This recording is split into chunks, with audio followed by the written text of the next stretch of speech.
దానికి యాదగిరి రూట్కి సంబంధించి వారు చెప్పినారు, సంతోషం.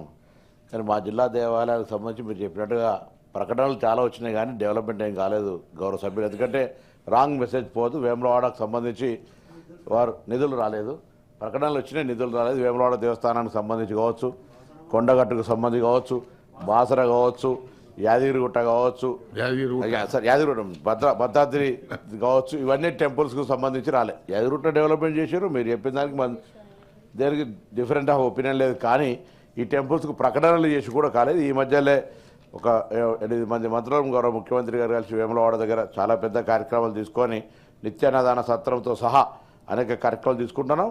అదేవిధంగా కొండగట్టు కూడా గిరి ప్రదక్షిణకు సంబంధించి ఏర్పాట్లు చేసినాం. ధర్మపురి నిన్న కూడా గౌరవ సభ్యులు లక్ష్మణ్ కుమార్ గారు అక్కడ మాట్లాడారు. ధర్మపురి కూడా గతంలో యాగాలు అనేకమైన కార్యక్రమాలు జరిగినాయి. ఢిల్లీకే వచ్చినారు బీజేపీ నాయకులు, అక్కడ కూడా కనీసం ప్రసాద్ స్కీమ్లు ఏం జరగలేదు. ఇటువంటి అన్నీ కూడా కొంత ఇబ్బందికరమైనటువంటి పరిస్థితి. ఈవెన్ కాళేశ్వరం కావచ్చు, భద్రాచలంగా చెప్పినా అన్న తాతాజీ గారు భద్రాచలం కూడా చాలాసార్లు పాపం వారు అడిగి యాస్టకు వచ్చినట్టారు ప్రకటించి. భద్రాద్రి కూడా పాపం అడిగి యాస్టకు వచ్చారు, ప్రకటన వచ్చింది తప్ప రూపాయి కూడా రాలేదు. సరే, ఇప్పుడు నేను దాన్ని విమర్శిస్తలేను, మీరు చెప్పారు వచ్చిందంటే రాలేదని వాస్తవం తెలవడం కొరకు మాత్రమే చెప్తాను అనే మాట